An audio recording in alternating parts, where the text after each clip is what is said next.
Hello, you are listening to Ultra Q, episode 72. My name is Red. I'm joined by Mel.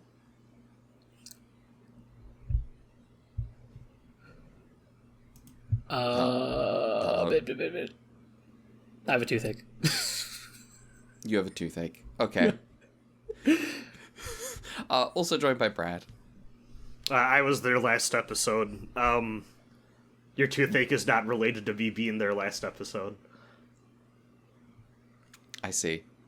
I think we beefed it. Yeah. I think those are two genuinely terrible bits. They're awful. They were. You know what? Are they as bad as Ultraman Ace? Who knows? However, coming up. Okay, I got a good one. You got a good one? Okay, yeah. Let me. I'll include all of this, and then what I'll do is I'll go in back again now. Hello, you are listening to Ultra Q, episode 72. My name is Red. I'm joined by Mel. Are you r/atheist enough to change your faith on a dime? God. Hell yeah, I am. Brad, do you have a redo or? No. No? Okay, I'm out. Cool. I clutched it. Much like the writers of the show, I've given up a long time ago. Excellent. One more week, baby. Coming up on this show, we have got salamanders. Gaslight Gatekeep Girl Boss.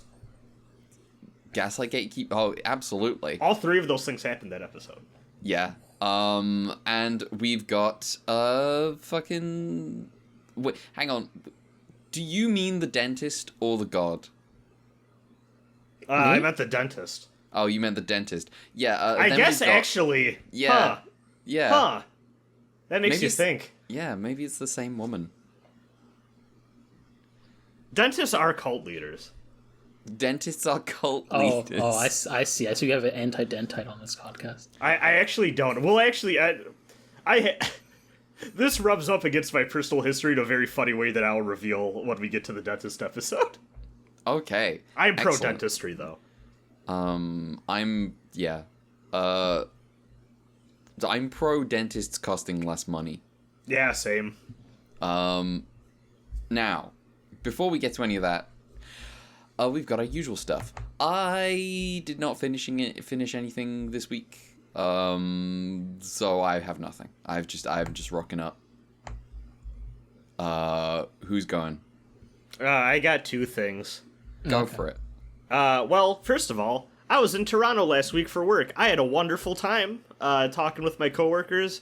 I am very happy I have a job finally for once in my life where it actually feels like my bosses aren't completely, like, horrendously terrible people and, like, they actually give enough of a shit and, like, vouch for the people that work under them and, like, actually fight to make sure that they're comfortable and, like, everything, like, they're taken care of, basically.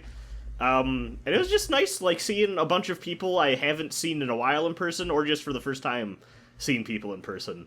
And we just hung out. We ate delicious food on the company dime. And I played a shocking amount of Street Fighter on arcade machines that weekend. In part because at some point the office...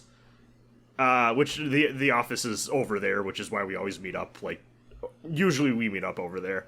But at some point the office got, like, one of those arcade 1-up Street Fighter cabs, and, you know, word has gone out that that's half the time when I'm taking time off, I'm at, like, a video game tournament playing Street Fighter and shit.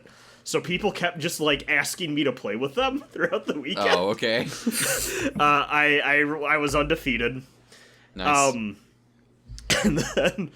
And then we went to a place called Rec Room, which, Mel, do you know what that is? Yeah, I know. I've been there a few times. All right. So the Rec Room we went to had a Street Fighter. I think it was Street Fighter 4 Arcade Edition. I don't think it was Ultra. I think it. Which Rec Room was it? The one closest. We passed the CN Tower when we walked to it. Oh wait, yeah, you mean downtown Toronto? Okay. Yes. I think maybe I've been to that one once.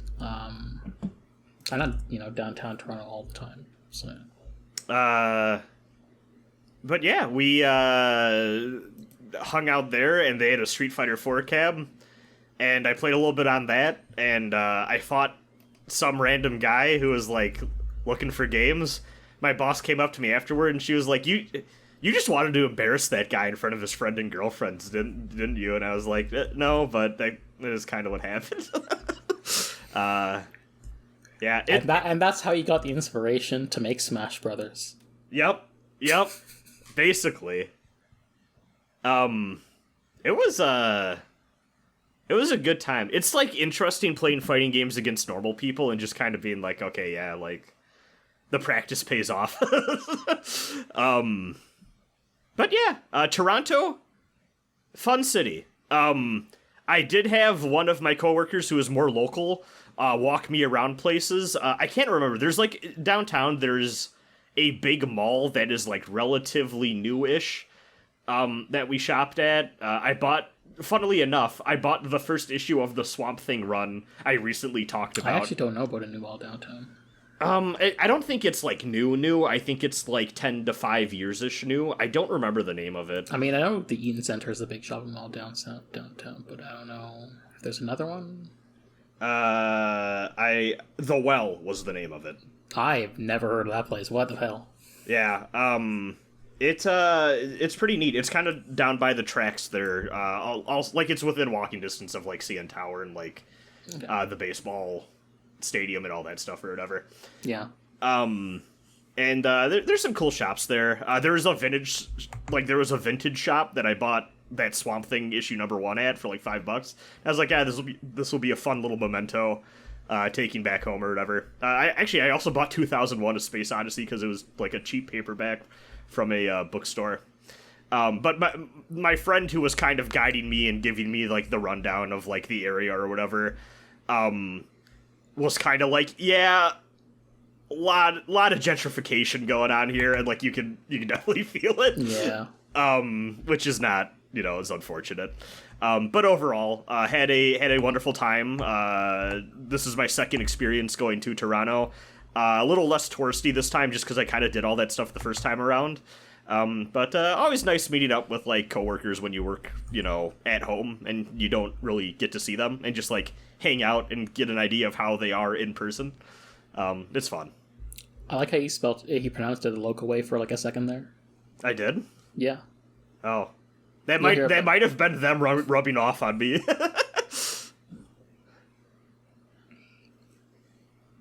But yeah, right before I left, I decided to continue my Kingdom Hearts journey with a very contentious game.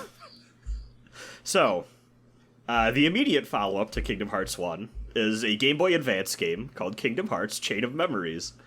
Are either of you two familiar with Chain of Memories and why it is seemingly very hated by people? I have an idea. I know it is hated. That's it. I've seen pretty diverse opinions on it all over the place. But yeah, seems like an interesting title at least. So, in the build-up to Kingdom Hearts 2, there was, for multiple reasons, it was decided, hey, we should make a Game Boy Advance one. Apparently there was a lot of requests from kids at the time, like, oh, I want a Kingdom Hearts on the Game Boy Advance. With the way that 2's plot is, there was some desire amongst the team, specifically Nomura, to have a kind of like an interquel, like, not interquel because it came out before 2, but like a game leading up to the events of 2 that kind of bridged the gap between KH1 and KH2.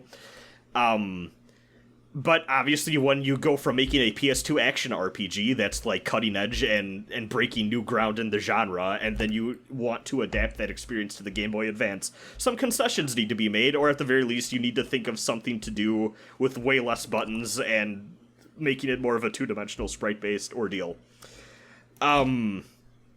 So I played 1, Chain of Memories, and 2 as a kid, and as a kid, Chain of Memories is absolutely the one I had the most affection for, and it's because the battle system has been completely overhauled to be this deck-based thing, where you're not just hitting the A button to swing Sora's Keyblade. You have a deck of cards, and each of them represent an action that you can take. So you're walking around and jumping and dodge rolling and doing all of that stuff in real time. But if you want to actually take any sort of offensive action, defensive action, healing, anything like that, you need to use the L and R buttons on the Game Boy Advance to flip through your deck of cards that you have customized, and then hit A to confirm the action. And each of these cards has a numerical value 0 through 9. And if either side can do this, the other person can play a card that is of higher value than the card that is currently active, and then interrupt the action and then stun the enemy to create an opening. And then mixing this up is a few different things. Like, 0 is a sort of wild card where 0 will break any other card in the game that's in play. But, however, the converse side of that is that you have to be careful to not just throw them out because it's 0, so literally anything else can break it. So it's more of like a reactive type card that you want to use. You can also stock up to 3 cards to play in unison, and depending on like certain requirements, you can chain together certain cards to do like super moves or enhance like your regular attacks and stuff like that. It is a shockingly deep and complex combat system for a game controller that is ostensibly a D-pad, 2 shoulder buttons, and A and B.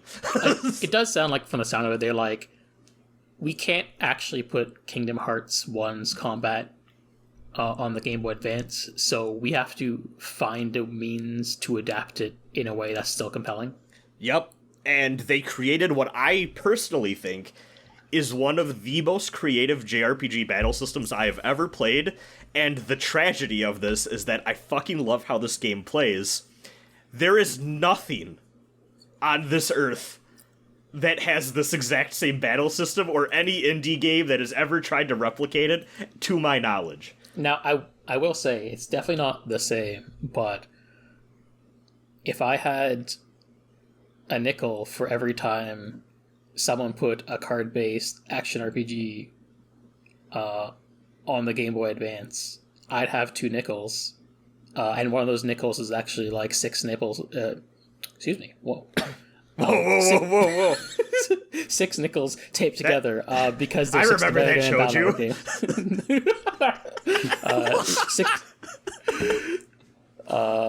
Six nickels taped together because Capcom made 6 Mega Man Battle games.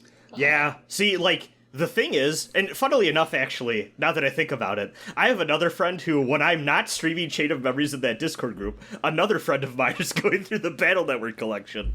I am too. I'm just like, very, very slowly working my way through one because it's just been hard to game. Let me tell you, Mel, as the person doing that in our group has gotten to 2, and literally every time he streams it, he's just like, oh my god, it's so much better. It's so much better. It's funny because I know 1 is the rough one, but for some reason I'm like, I'm still having a decent time with 1. It's not like I haven't gone, oh, this is terrible, but it'll be interesting when I get to the part where, like, oh, I go to 2 and like, oh yeah, this is a lot better. But, yeah. At least I'm not pulling teeth with 1, which is nice. Also, people in that group found your tweet about how we got the shitty parts of the Battle Network future and not the real one. I was like, oh, that's Mel. I don't know why that tweet blew up. I just made a shitpost and it just took off. I mean, it was a pretty funny tweet. Why is our stoves cooked up to Wi-Fi? Did you see what happened in the first chapter of that game? Where was I? Chain of Memories. Yeah, so, I basically... I'm 1/3 of the way through this game, which is 3 hours.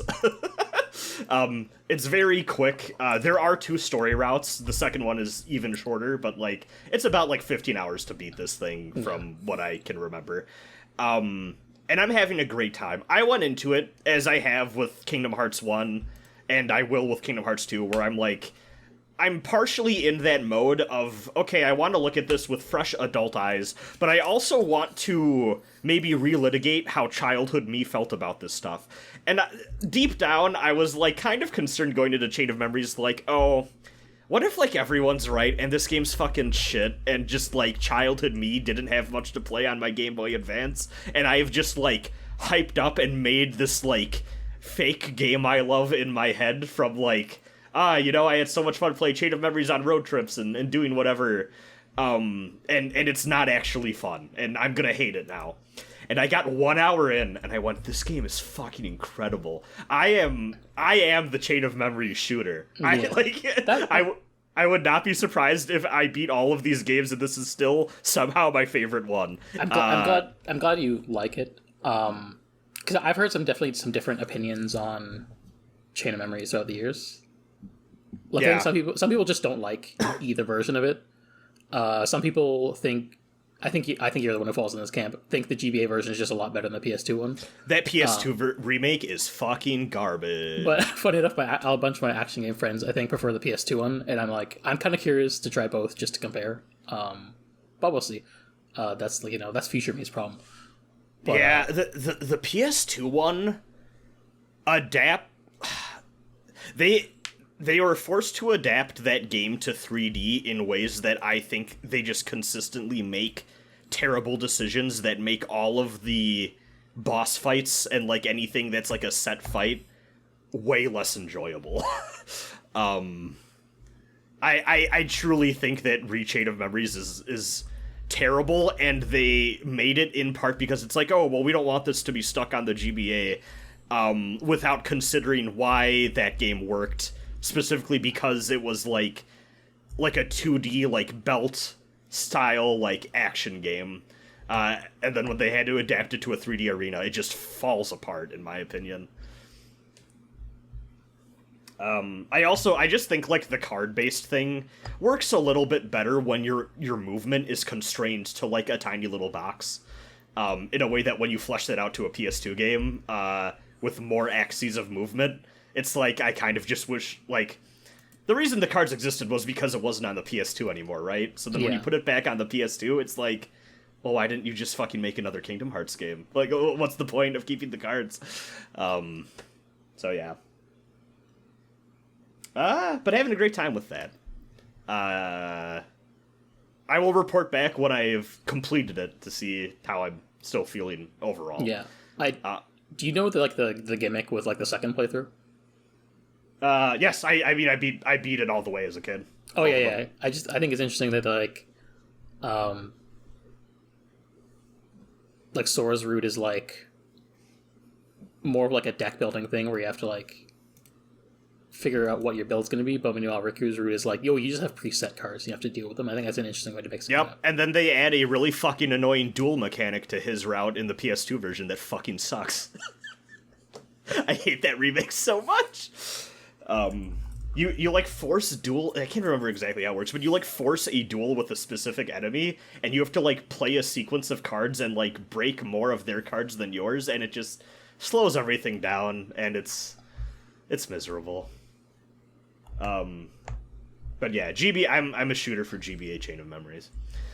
The last thing I have that I also had an incredible time. Well, I don't know if I'd say incredible, but I enjoyed it. I had a good time with it.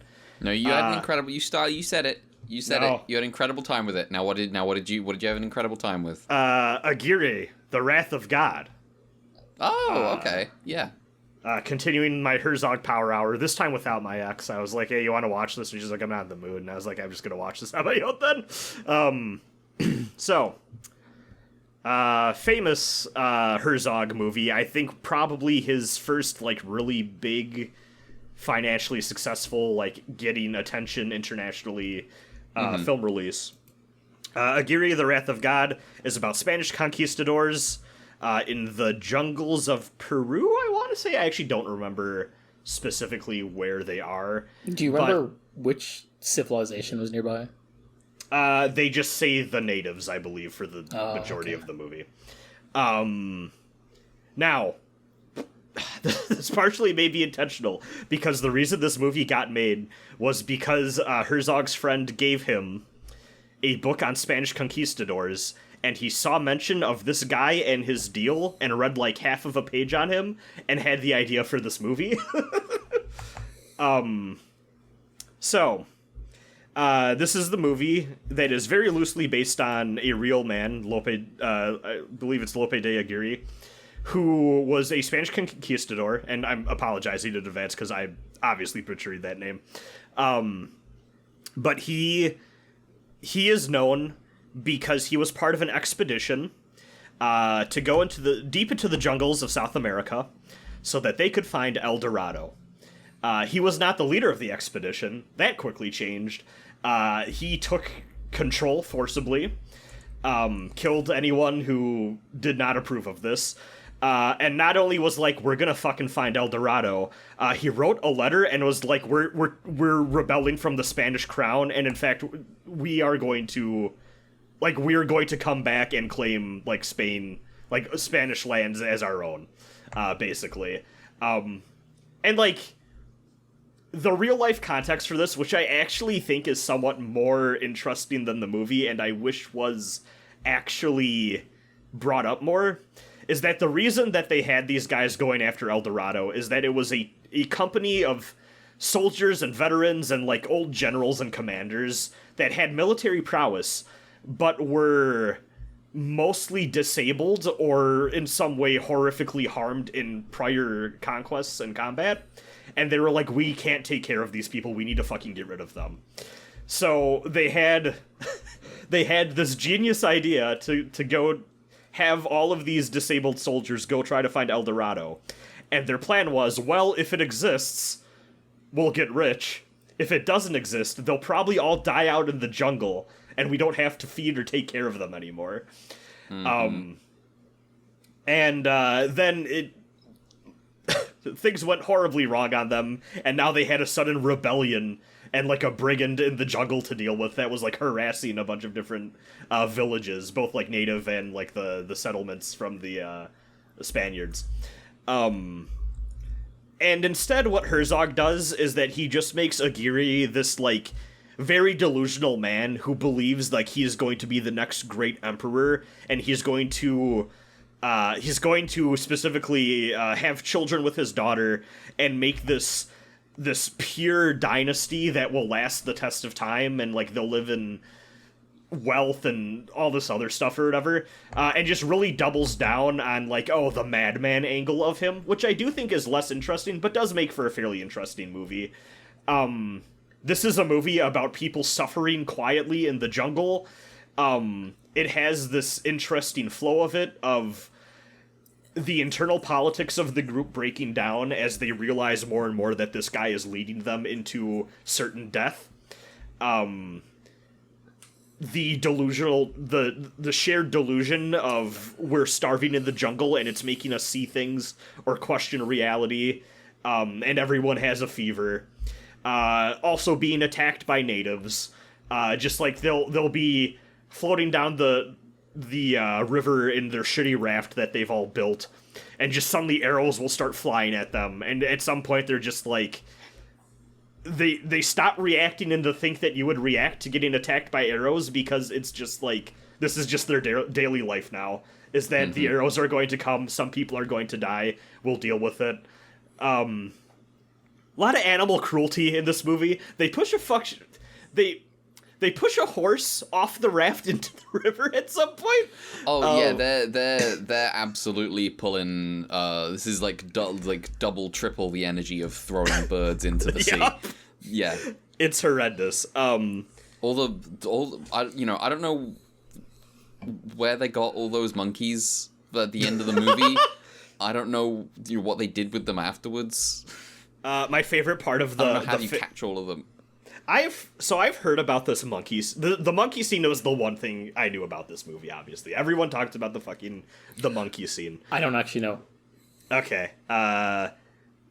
Do you care about spoilers? It's not really that much. It's history. Yes. I'd like Romance of the Kingdoms right This is extremely not history. It's not history. It's just a movie. He is the final survivor at the end of this movie, and he is on the shitty, fallen apart remnants of his raft of this failed expedition, and there's just a shit ton of monkeys just all, like, running around the raft, and he is monologuing to them about how he is going to be the greatest emperor who's ever lived after he finds El Dorado. The one thing I have somehow never heard about, but I feel like adds a lot to that scene, is that at one point he picks up a monkey by, like, the back of the neck and just starts talking to it, like, directly into his face, and it just shits all over his arm. That's funny. It adds a lot. Oh, go ahead. I was just gonna say I looked up some of the history, just to, like, better understand it. So it seems he was a veteran of the conquest of the Inca in Peru. But, like, sort of where he mutinied and died is specifically in modern day Venezuela, which at the time would have been still technically part of the viceroyalty of Peru in colonial Spanish America. Okay. It has been a long time since I watched this movie. I watched this movie back when I was like a teenager, going like, oh, I'm gonna get into cool obscure movies deliberately. Oh, this is a good one of those to watch when you're a teenager. I watch like 3, and every single one I go, wow, cool, and then I don't think about it, and then years pass. The one is a very long time, but the one. So this might not hold up, but the idea I had around this movie was kind of like, this is not like a unique delusion to him. This is like the European mind given the opportunity to invade the Americas. Yeah. I thought that I felt that energy, and also there's an element of like, one of the things I really liked about Return of the Obra Dinn was like me kind of like thinking like, the ship is a kingdom.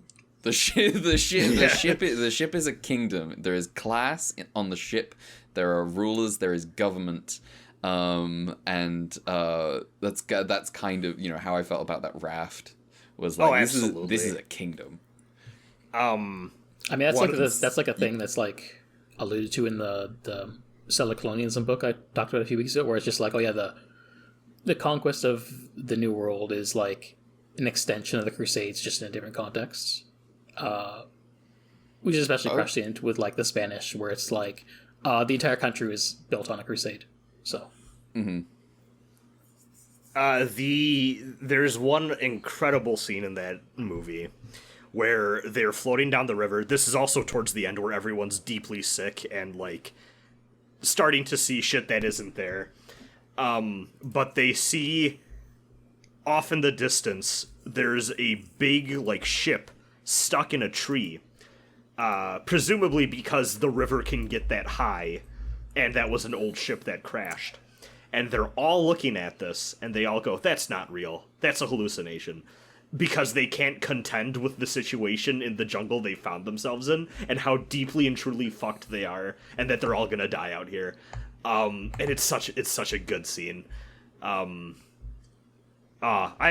movie. I understand immediately why it's a cult hit. Unfortunate about the lead actor being a massive piece of shit.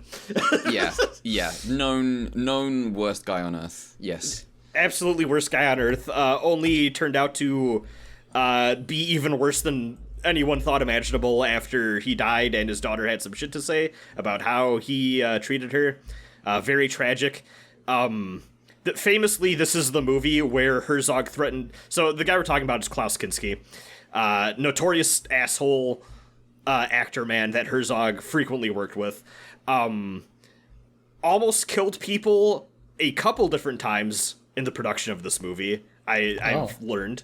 An extra stole some bananas that were meant for the main actors, and he hit him in the head with a sword, the sharp side, and if the extra was not wearing a helmet, apparently he would have just died. He also got mad at people who were playing cards, and I can't he was mad, I don't remember the inciting incident, but he was mad at some people who went into a tent and were just playing cards, and he grabbed a rifle and just started to shoot into the tent. And by some miracle did not kill anyone, but he did shoot off the tip of one of the people inside's finger. And later, things got so heated that Herzog people say that this was done at gunpoint, and Herzog always went, no, it wasn't, but I did threaten to kill him. Herzog went up to Kinski, and he said, if you keep being like this, I could just shoot you, and we could all say it was a hunting accident. And apparently that got him to behave. Jesus fucking Christ. Yeah. And the one part of that story that Herzog in the modern day seems to always be like, no, that didn't happen like that, is he's like, I didn't point a gun at him, but I did threaten to shoot him and cover up the murder. Filmmaking. Yeah. Cinema. Yeah. Mel, what do you got? Well, anything like that, that's for sure. Like a couple things. I'm still in my dusting off things from a while ago and finishing them. Mm-hmm. And I need to remind myself what the fuck I did this week. What did you do this week? Because I've been a little stressed, so some memories are maybe getting a little foggy. In my old age. Oh yeah, first of all, I don't know how much there is to actually speak about this one, but I finally finished season 1 of Urusei Yatsura, the original 1981 show. Is that divided into seasons? Yeah, there's 4 of them. Oh, that's helpful. Cool. Did you like the hijinks? Yeah, I mean, I've talked about Urusei Yatsura in the context of the 2022 show, like a year ago, I think. Yeah. And it's still good. I think it's interesting comparing the two together. Mm-hmm. Worth noting, I'm still like picking away at like the second half of that remake show. Not done, but also probably won't have as much to say about it a second time through because I think there is like a limit to how much you can say about Urusei Yatsura because it's like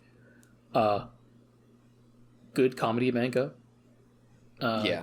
Good romantic comedy manga, and it is like oh yeah, the gags are good, Yeah. yeah, these gags are good. There's new crazy guys. The new anime has shown me people who haven't shown up yet in the 80s anime. So that's interesting. That's the one thing I know a lot of fans of the original really appreciate about the anime is like, oh, they introduce a lot of my favorite guys just way sooner and give them stuff to do earlier on, which I think is interesting. Yeah, but I mean, it's just the industry's different.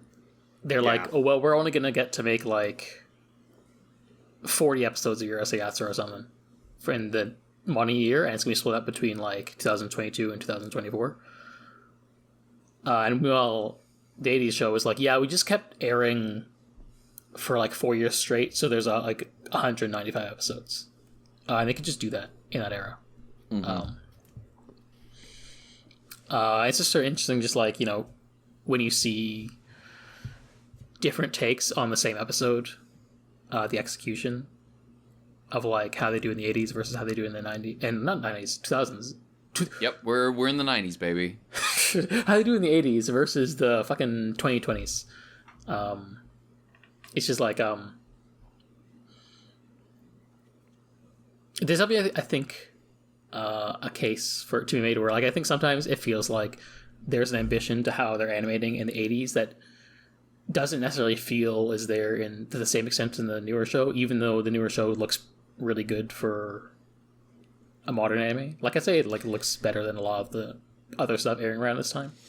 But yeah, the thing about David Production has had like, I would say, cultural victories. They have had success, but they're called David Production for a reason. They are the little guy. They are not that big, and they, they do they do a lot with what they have. Yeah.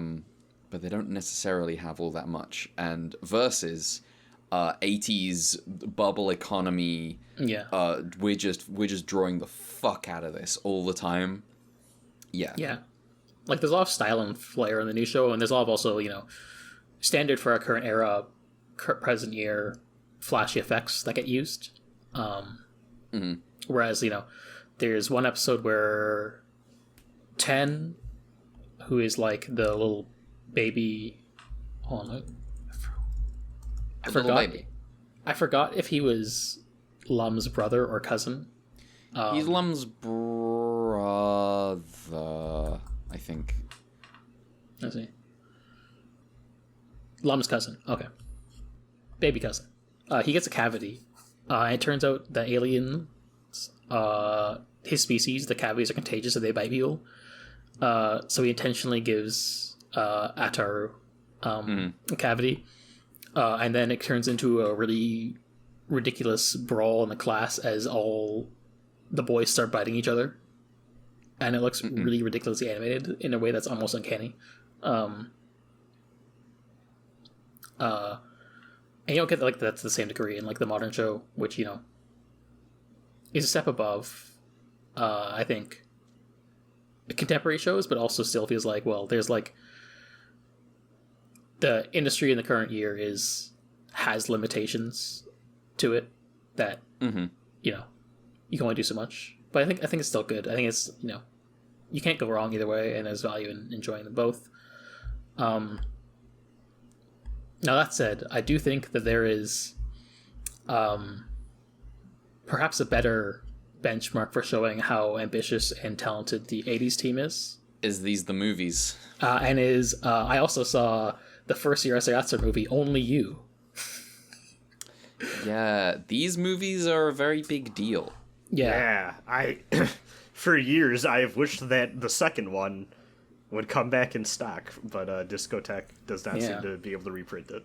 that the second one is the one everyone seems to like put on a pedestal, so I'm curious to like get to it. I know the second one is in the Oshi, the Mamoru Oshi head circles that I roll in. That second one is like a holy grail, so I'm also curious to get to it at some point. Yeah, maybe it'll be as good as Blood Love. Who knows? We'll see. Yeah. Probably better than Pat Labor too. I'm still the Pat Labor 2 shooter. I like that movie. I like how every time we say that, you have to be like, now listen. You have to be these are not the views of the podcast. These are the views of 2/3 of the podcast. Yeah. I think you say that like verbatim too. It's not even my favorite Oshi movie. I'm just like, it's pretty solid. Yeah. We should bring up the fact that Pat Labor 2's mid every week. Yeah. Just like the Delicious Party Burger. Yes. But yeah, just for reference, Only You is the first movie, and it's basically about at some point in like the past when he was like 10, I guess less than 10. When Aguirre was like really young, he like got to we're going to get married with like a girl childhood friend, but like the girl is like an alien from a royal family, and therefore she took it seriously rather than the kids do, and so she's basically coming like, all right, I gotta take Aguirre and get married to him, and Lum's like, oh, I see. What the fuck? This feels Muv-Love adjacent. And it becomes an excuse for like really animated hijinks as a basically Lum and her friends decide to go do like a wedding prison break thing, and then there's sort of like a war between the two alien civilizations trying to like obtain Ataru. What a terrible thing to fight over. Oh my god. Yeah. It's really funny how much. What a perfect movie. And then also everyone in the town is just along for the ride. They like, well, we're having like a battle in space, which means that we get to just like just do some creepily spaceship war battles just because we really want to. That's fun. This is the last place I would have expected that to show up. That's actually pretty fun. This is the real hard sci-fi politics space war anime that we're looking for.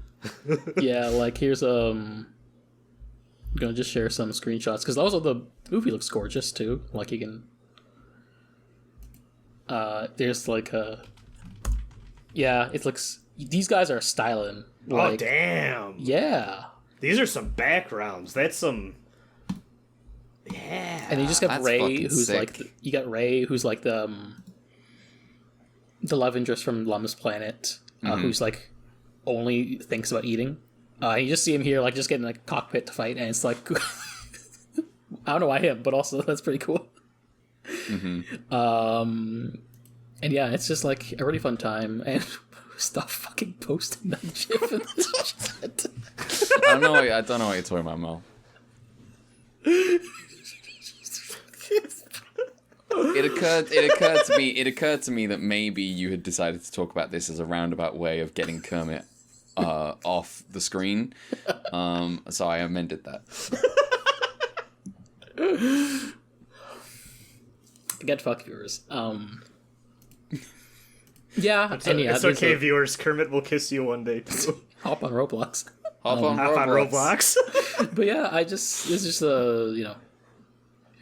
I wasn't sure because Urusei Yatsura is like, it's a gag story. It's like, I don't know. Actually, no, I haven't read it, so I don't know if it's a 4 coma or if it's just like just a comedy chapter thing.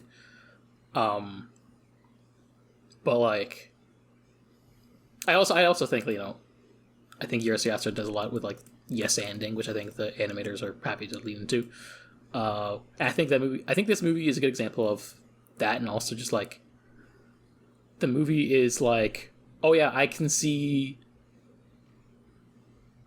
how you can take like the structure of like a Urusei Yatsura gag episode and turn that into a movie like this. Like, oh yeah, this is how you do it. It's it's doable, and it actually works really well, more than I expected, and that's cool to see.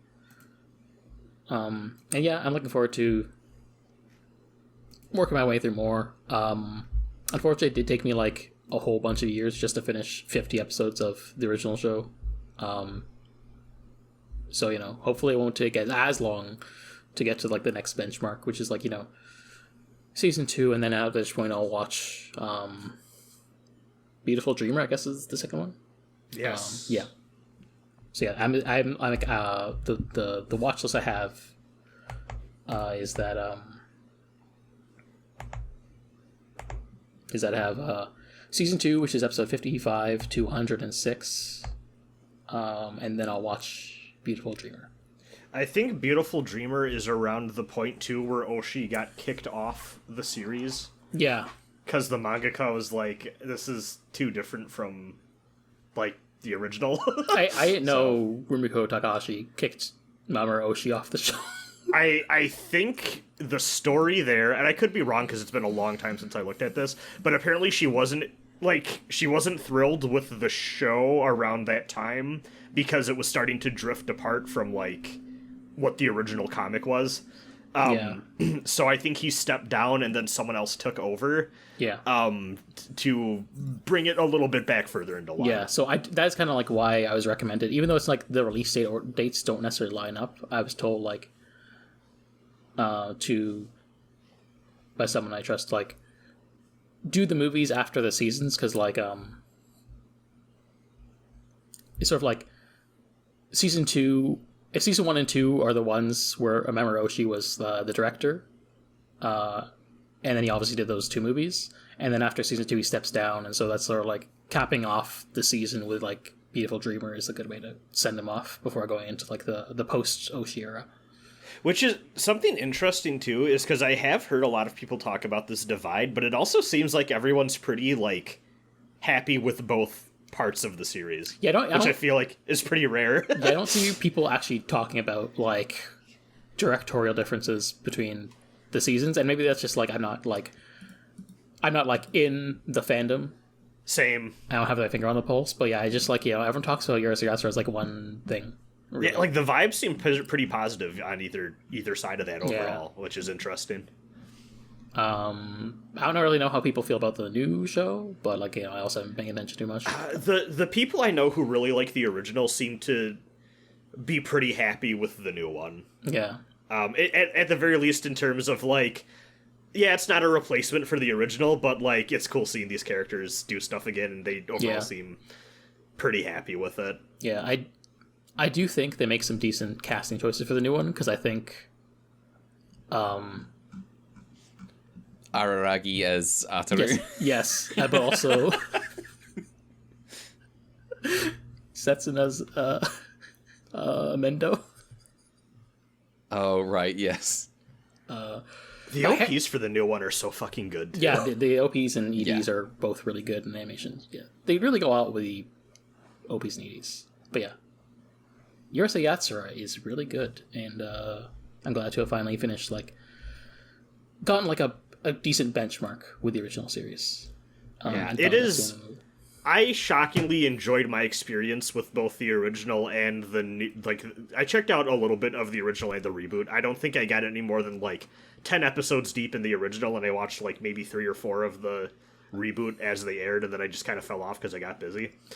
But like, I am not like haha horny sex comedy dumb fun like anime watcher guy most of the time, but like it's very charming for what it is. I genuinely think they're very funny shows. I do also think it's like the horny aspect is like not really front and center. It's just that Ataru is like that more than anything. Yes. and everyone hates him for it. He's often the butt of the joke because when he gets too deep on the creepy part of like, that. Yeah, there'll be times where I'll feel legitimately bad for Ataru, and then, like, within 1 second of that thought, he opens his mouth, and I'm like, well, you just deserve what you're getting now. He's the worst, man. It's so funny. Yeah. Yeah. Anyway, yeah, Urusei Yatsura is good. That's not the only thing I dusted off for... Is it not? Okay. Yeah. Because I also finished something that I technically started in 2020. COVID. Yeah. I'm dead. Anyway, I have finished the 2nd season of Sailor Moon R. Nice. Yeah. How was Sailor Moon R? It was really good. Now, for context, Sailor Moon R is technically an interesting show because it's kind of divided into 2 arcs. The first of these was the one I watched in 2020.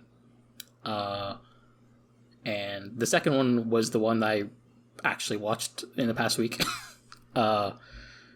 So the first 13 episodes of Sailor Moon R are like... Technically, people call it a filler arc because, like, anime original, but also, there's an interesting article I read the other week, which is, like, talked a bit about, like, the state of the Magical Girl franchise, but one thing it brings up in it is sort of, like, a lot of classical franchises are technically a thing called media mix franchises in Japan, where, like, it isn't necessarily that, someone made a manga and then they were approached to do an adaptation, but more like, they were approached to do a multimedia project, and like the manga is kind of just like the quote unquote template for like future works. And so like Kamen Rider. Yeah. So like I forgot her name. Naoko something. Give me a second to look up her name because I'd feel bad not saying her name. The mangaka of Sailor Moon? Yes. Naoko Takeuchi? Yeah, Naoko Takeuchi. Yes, thank you. She was approached by Toei to like make Sailor Moon with them, and so like treating the manga as the quote unquote source material and like the anime as like an adaptation that deviates from it is not necessarily correct. It's more just, they're more like complementary works with like, obviously they're like using her like ideas in terms of the plotting to like structure the arcs, but like it's more than just like they're adapting something. It's not like the same as like Naruto or Bleach, for instance. But yeah, the first 13 episodes of Sailor Moon R, which I watched like 4 years ago, is called like the Makai Tree arc, and basically it's just like they have like 2 aliens who have this tree that they want to grow for reasons. It's not that important. Basically, it's like an excuse to like undo the Dragon Ball Z movies. Sorry. Yes. Also by Toei Studios. But yeah, so basically, it was an arc both to like let Takeuchi keep working on like what the next main arc would be, while also needing to undo the status quo reset at the end of season 1, where it's like you save the day and now you can go back to your normal lives without any of your memories, and then immediately next week, nope, can't have that, we gotta have you back in action. And I consider the Makachi arc basically season 1.5 in a sense, because the director for season 1 was Junichi Sato, who also directed the Makachi arc episodes, and then he would leave the series and he'd later go on to do like other Magical Girl and then like adjacent shoujo type series, because Junichi Sato is also the one who directed Princess Tudo and the Aria series, for reference. But then once they get past the Makachi arc, you get into like the actual story arc for what Sailor Moon, the main story arc for Sailor Moon are, which is the Black Moon Saga, which is where things get kind of more interesting. For the record, some people say because they treat like, because the Makachi arc is like anime originally treated as fillers, like, oh, you can skip it, and like I guess that's technically true, but I think it's like good and fine, and you're a coward if you skip it. But like the Black Moon arc is where things definitely get interesting, because like when Chibiusa comes from the future in search of like the MacGuffin that the Sailor Moon has, and it's like, oh, how does this fit into her relationship with Usagi and Mamoru, who are Sailor Moon and Tuxedo Mask?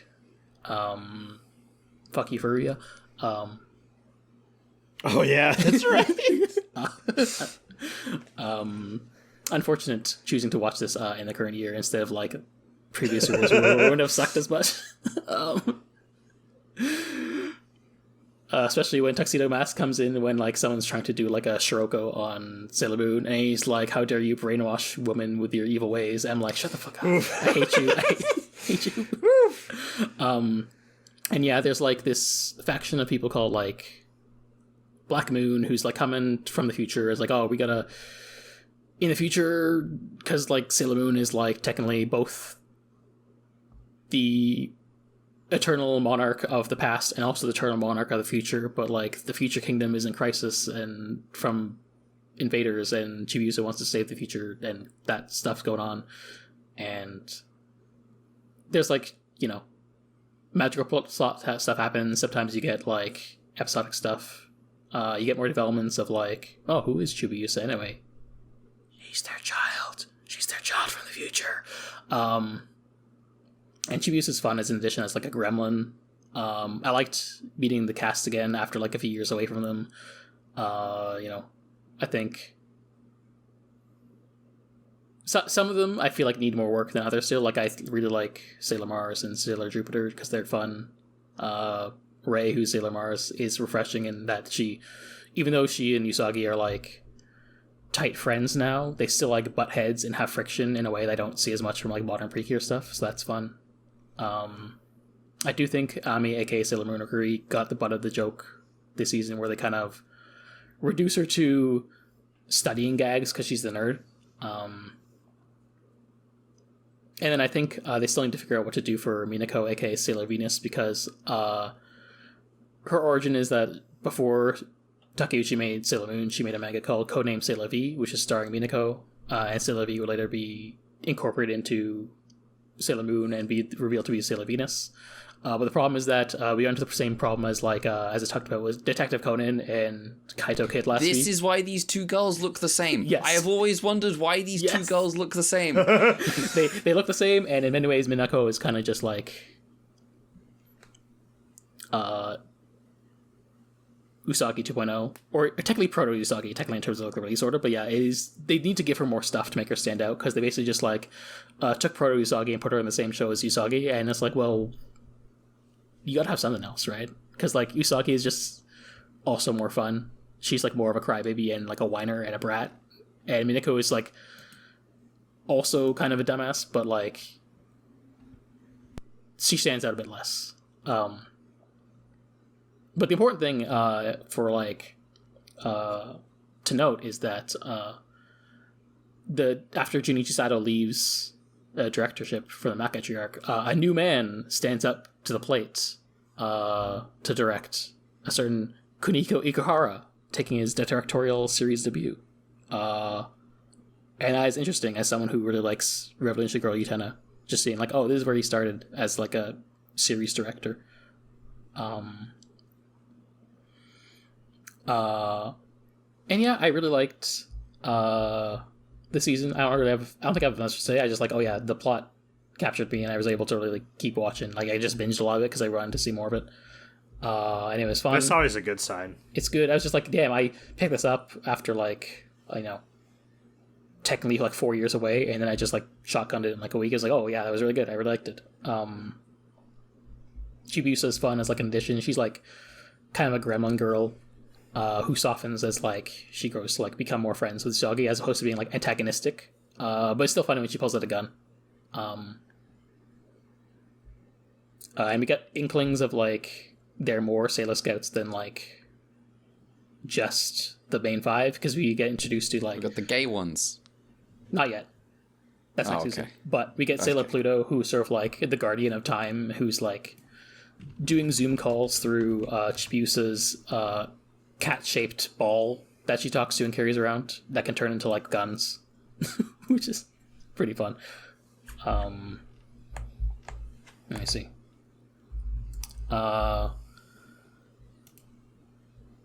And yeah, there's some fun stuff here. There's some like, yeah, it's just good, I think.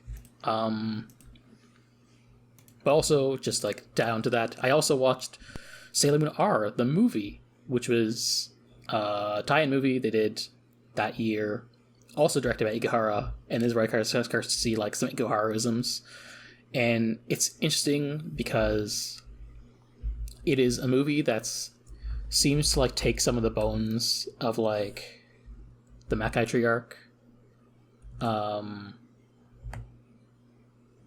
But first of all, the movie looks really kind of amazing. I'm gonna try and find some screenshots of it because like it looks just good. But also,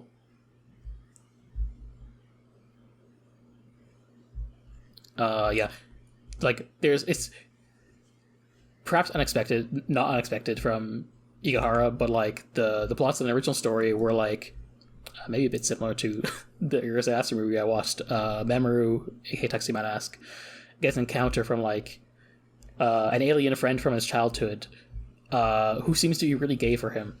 And it's like, oh, Mamoru, you're being manipulated by Sailor Moon, and I'm gonna make you remember the promise you made to me. And he's being manipulated by like a plant thing, and they kind of like give him like similar character designs to like the Maca thing. I'm gonna show you like picture comparison. Yeah, okay, you can click on the link and see. You can see the movie and then like see the original characters of the Matriarch in that same post. I think it's fun that they like took like it's not like it's not like a explicit connection or even like it's kind of like making the connections in your mind. But I think it's fun they like took that arc that's essentially like quote unquote filler, and most people won't in modern day may like not think much of or like skip it, but like tying it into the movie and like oh hey, we made this thing that's not in the manga and we're like using the bones of it to make something fun in a movie context. And it's just I think it's just a really good example of like a really good it's just like oh yeah, there's like a really good 90s anime movie, looks really nice.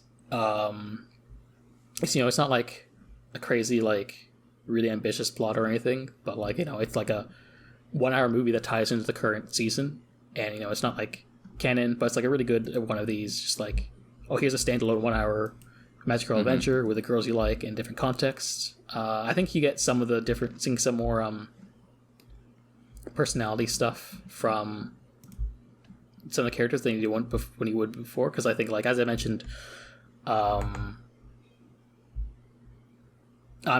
aka Sailor Mercury, was like in the main show itself. She's kind of just like most of her jokes around like I sure love studying, I'm the top student, And meanwhile, in this movie, you get some gags of her just like being in on some of the jokes of like the rom-com nonsense stuff. And I think it's, I hope to see more of the stuff that in this movie, maybe in terms of characterizations, bleed into like the future shows as like maybe Ukuhara, because he's like director for 2 more seasons after this, he gets like more into his own groove of what he wants to do and like the direction he takes things. And of course, I'm looking forward to Sailor Moon S, which I've seen 1 episode of the next season, because that's the one that does introduce the 2 lesbians, Sailor Uranus and Sailor Neptune, who are also explicitly kind of the template for Utena and Anthe and Utena, just because like the original idea for Utena was based off of like a scrapped movie idea they had for 1 season of Sailor Moon, which was about Uranus and Neptune specifically. And so yeah. And I also know from my understanding that like those 2 don't start as friends; they start as like kind of antagonistic, and that's also interesting to me because I think like that's good. That's like a nice spice that I think is interesting. But yeah, yeah, I'm really happy I went back to this. I was just like, yeah, I could just do this if I wanted to. I could. There's no reason I had to like leave it off for 4 years. I don't know why I did, but like sometimes that's how it happens. Sometimes. That's the story of my fucking life. Yeah, that's how it goes. I started Yakuza 0's playthrough in 2018, and I'm not going back to that file. Honestly, hitting close to home, I should get more into Utena. I would probably like it a lot. I really enjoyed what I watched of it. It's my second favorite anime. I'm like in the middle of a rewatch with a friend, but that's been taking a while just because scheduling stuff. But yeah. I think my brain is broken, and like there's a part of me that's like, oh, I know I'll love this, and it makes me somehow want to just save it for later. Okay. That's me with Code Geass, except by love it, I mean love it ironically and not actually. I was about to say, what? I'm like, I want to save this for when I can laugh at it best. Well, it's like the cherry at the end of a good shake. It's like, just save this for last. I expect that once... I think it's maybe impossible to start Code Geass and then not finish it as soon as possible. That's true. Jippin' Wo. Anyway, that's me. Nice. All right. Well, I don't have nothing, so we can get into fucking Ultraman. Hell yeah. Let me take... You're not escaping this GIF. It's gonna remain on screen. I can just simply switch to a different chat tab. Yeah, let me just post a bunch of really cool screenshots from Sailor Moon so I can get Kermit kissing a man off my screen. Get out of here. You know, this guy and Kermit started out as enemies. Yeah. All right. Let me pull up these summaries here. So. Real quick, I was I was kidnapped by Canadians. Can I talk about Ultraman? Yeah. Go for it. Okay. The first 2 episodes, who the fuck cares? That 3rd episode, though. Yeah. Time travel. Yeah. He took us back to the past. Yeah. To play the shitty games that suck ass. I like that 3rd episode, like, okay. I had a realization, and also part of this is that I did more than just watch Ultraman. I didn't watch a full episode, but I decided to pick through the original episodes of the original Kamen Rider. Just to refresh myself and be like, okay, like, these are fairly in line with each other chronologically. Yeah, contemporaneous. Yes, Like, I think at this point, Kamen Rider would probably be in, like, the 50s or so. I guess they'll probably be, like, near, like, the 90s or so episode range, but, like, yeah. No, probably. It's the 70s. Shut the fuck up. I don't know what I said wrong. The episode count, not the year, is what Mel was I talking knew what I said wrong. Oh, I did okay. know what I said wrong. Oh, okay. I see. All right. They were joshing. I see. So, I just wanted to refresh myself because it's been a minute, and I think at this point, Fang and I are probably never going back to finish that Kamen Rider podcast because life reasons. But, watching those episodes of Kamen Rider made me realize, and I know we've joked about it before with like motorcycle guys and stuff like that, but I think Kamen Rider is just like capital C cool in a way that makes Ultraman look really stuffy. And the conclusion I came to is I think that we're running into, at least I'm running into an issue with Ultraman where I feel like a lot of the visual language has been dulled for me personally. And part of that is probably because we've been watching 3 episodes of this a week for like a year and a half-ish now at this point. But I would also add on to that, we're in the same era too. Like, we're still in the 70s, and we have like technically a year of the 70s left to go. Yeah. But I remember when Fang and I did that stupid Kamen Rider podcast and chat about like, oh, like, you know, we're going through each episode of Kamen Rider. Something we always made fun of is, oh my god, they always like go up on a hill or like on a cliff, or they're always finding reasons to throw people off of things. Mm-hmm. And I now have the context. The reason they're doing that is because Ultraman can't. They're a big guy on like some hill somewhere wrestling, that makes and sense. Right. they can play with the terrain and the landscape and have fun with that, and do things like give the enemies weapons and have him throwing knives at guys, and it's just so much more dynamic, and a little bit bloodier too in some ways. Not always. So, I mean, so you're saying when you watch the time travel episode and suddenly Hokuto's having a sword fight with guys, you're like, oh wait.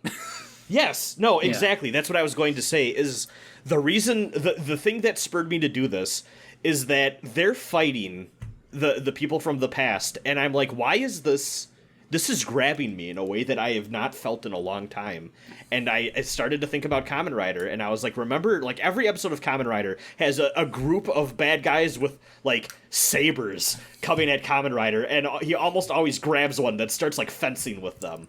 And it brought back those memories, and I just went, I want to do a vibe check on how the rival show is doing right now. And it's like, oh, yeah, like, the reason that they're focusing in on all these elements is because that's what's fresh and new and can differentiate them. And I think is actually just making for better action sequences compared to where I'm at with a lot of the Tsuburaya Toku stuff of this period we're watching, where when we get to the fight stuff, I'm having a really hard time zoning out sometimes. And I think the problem is too is like Tsuburaya is kind of committed, I think, in some ways to like they have their brand identity and they kind of like want to stick to that, even if it's like, even in not Ultraman shows. And in some ways, I'm like, I kind of get it because like it makes them stand out compared to Toei. But on the other hand, it's also like not. It cling to like the old hotness in favor of the new hotness. It could use some imagination. Here's the thing. Like Ultraman Arc. Yeah. Like Ultraman. Here's the thing. Is I think the he's really big has its own stuff that you can do that you can't do with Kamen Rider. Yeah, I think it's like absolutely. No, but specifically to do those things is more expensive. Yeah, because you have to absolutely because you have to build all those sets. Like there's a reason Toei's always at that core because they can do all the stuff they usually do, just like in a setting that's really cheap to film out, they can film out reliably. Mm-hmm. Whereas, like, they basically have to rebuild every single set for Ultraman. Absolutely. Like Kamen Rider and Super Sentai, they don't have to rebuild. They don't have to rebuild the core. Well, if you want, has to do it a little bit because Well, if you want to shoot the Marucci fight twice, you gotta do some fucking work. Yeah. And the only other thing is that I thought, and this kind of gets into it too, but like we kind of are leaning into some like folk horror-y type stuff. Both the third episode of last batch that I wasn't here for, and also the third episode of this batch. And I'm finding that a little more like when people are being threatened to burn at the stake. I was thinking about like, oh, I feel like I've been dulled to the image of Ultraman on the cross a little bit, but when it's people, like it's our attack team members being strung up like that and threatened with like torches and like almost burned alive, I'm like, this is like I am more invested in this than I thought I would be, and I feel like I don't know, there's a desire in me to see them shake things up or lean in on new avenues of making me more interested in what's actually happening on the screen, because I feel like they've gotten a little complacent in how they're depicting conflict and narrative tension. So that was my major takeaway from last batch. Yeah. Mm-hmm. For better or for worse, we do have a year of the 70s left. Yep. So, but I'm at least hoping that, like, Taro and Leo won't be just another one of these, the way Ace Tail End is. But also, you know, it'll be nice to actually get out of this one era and get into, like, new eras where they're, like, probably feel pressured to, like, change the visual language a little bit more, just because, like, you know, presumably there are reasons why this franchise is off the air for multiple year/decade gaps. Mm-hmm. So, you know who else won't make it through the 70s? One girl's grandpa. No, she won't. Let me tell you about episode 47, Salamander's Curse, featuring the fluid Choju, Hanzagiran. Once again, we are. By the way, I have a guess on who wrote this episode, not by name, but by other episodes. Once again, we are greeted by instant Choju action. It's a giant quadruped with spines, and it disappears almost as quickly as it arrives. The villagers tell Tak that it must be a Hanzaki spirit, and it ate all the cows and horses. And Yoshimura kind of leans into Hokuto and is like, a Hanzaki is a type of giant salamander. No one's sure where the Choju went. That's Chappy. No one's sure where the Choju went. There's a cave nearby that probably wouldn't fit a Choju, but it's worth a look. The crew finds an unconscious girl called Sayuri near the cave, and when she wakes up, she says she lives in the cave with her grandfather Sakagami. The crew returns Sayuri to her grandfather. They live here because the house got taken after Sakagami borrowed money. Hokuto spots a salamander in a pool in the cave. That's Shobei, they say. The last of the salamanders around here, ever since the village's use of pesticides killed all the others. Shobei wouldn't hurt a fly and can be controlled with this flute here, so he's got nothing to do with those attacks. Hokuto's like, okay, sure, alright. And the crew heads back to base. Hokuto keeps wondering about Shobei, and the entire rest of the crew once again decide that Hokuto must be into kids, and is like, oh, you like that little girl, don't you? Don't hide it. Hokuto insists there might be some connection between Shobei and the Choju, and the rest of the crew is somewhat open to the idea. Back at the cave, Sayuri and her grandfather let Shobei out to play, and this little prop slides around on the ground, and then turns into the Choju. Sakagami starts hooting and hollering and yelling for Shobei to destroy the village. He's so down for this. Sayuri returns Shobei to his original form with the flute, and they all go back to the cave. And she's like, grandfather, don't make him turn into a Choju again. And he's like, yeah, I promise. While he's like chuckling to himself. In the meantime, the villagers have seen the reappearance of the Choju, called Tak, and evacuated the village in fear.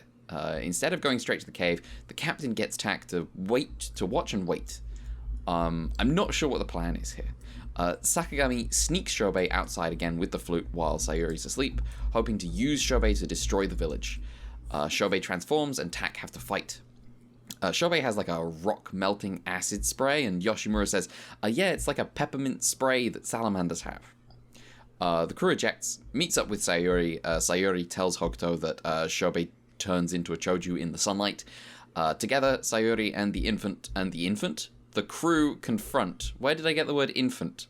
Sayuri and the crew confront Sakagami. He refuses to stop the attack. But in the mayhem, it looks like Shobei might kill Sayuri. Sakagami throws her away and takes the shot himself, and gets fucking melted by the spray.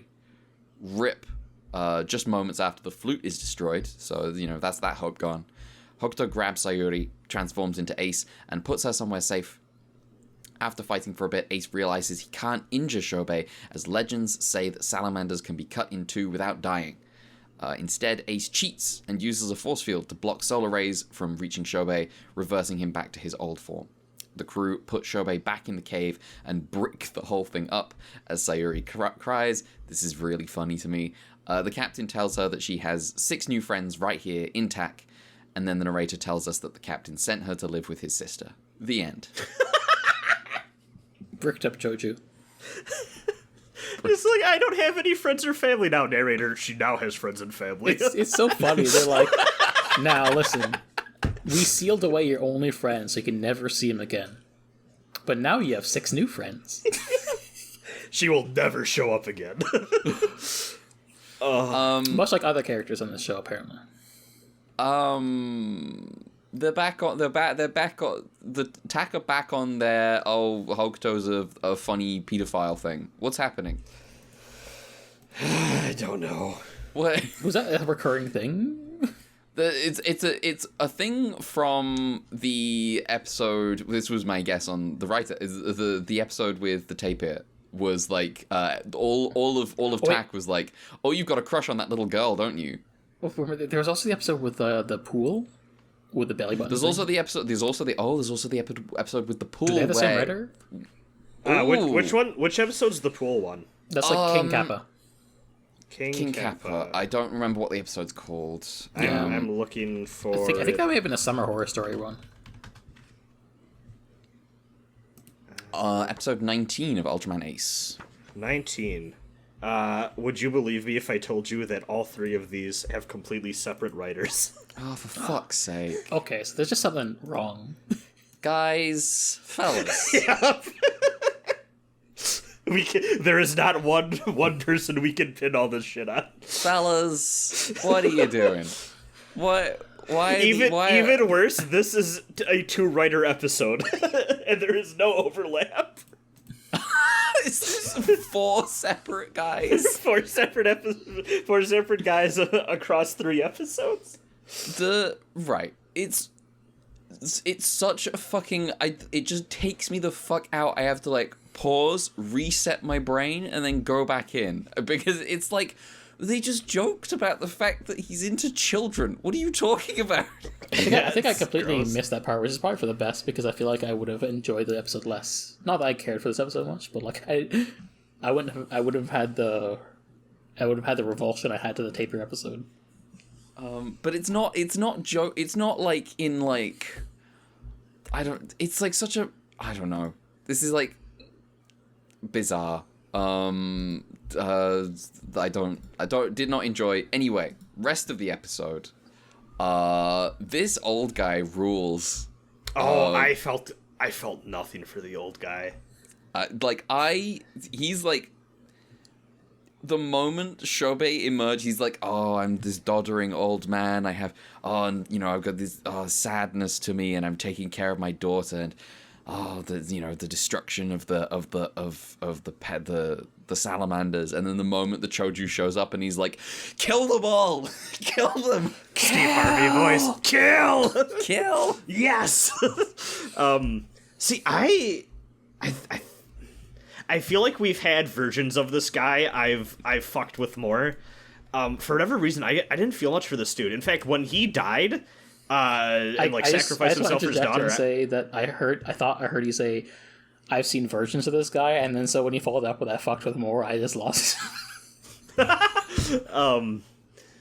we're a very classy podcast. Yes, I think I whatever it was about this dude's performance, I just felt like didn't hit with me. And when he sacrificed himself, I was just like, I felt nothing from that. I think I'm in the middle where I'm just kind of like, I got some enjoyment out of him being like a sicko, but it wasn't like, I wasn't clapping. I was just like, oh, there's some spice in this episode. I do appreciate that he's a weird man who lives in the cave. I think this man's a funny guy. I like this funny guy. I don't really think he's a good granddad or anything. I don't think he's like a hero. But he's a little goofy. We have the return of some mild environmentalism. Remind me.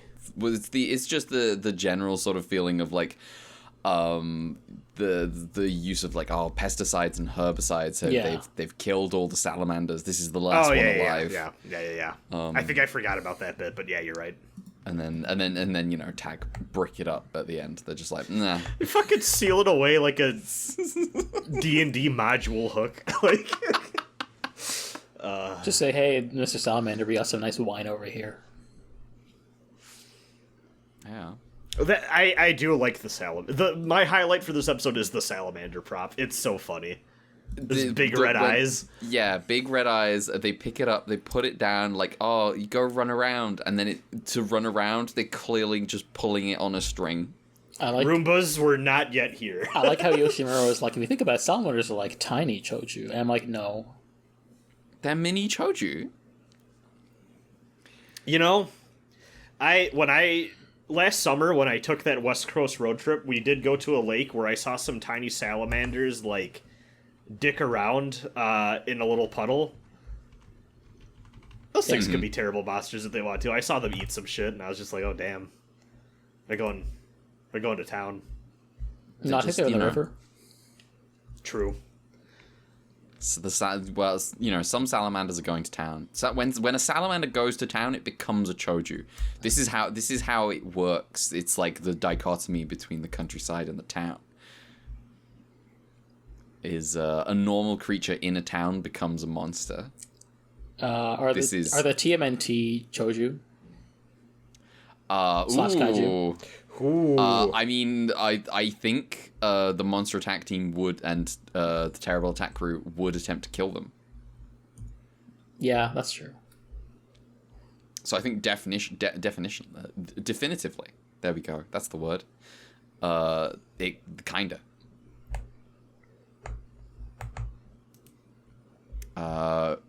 Who made this episode?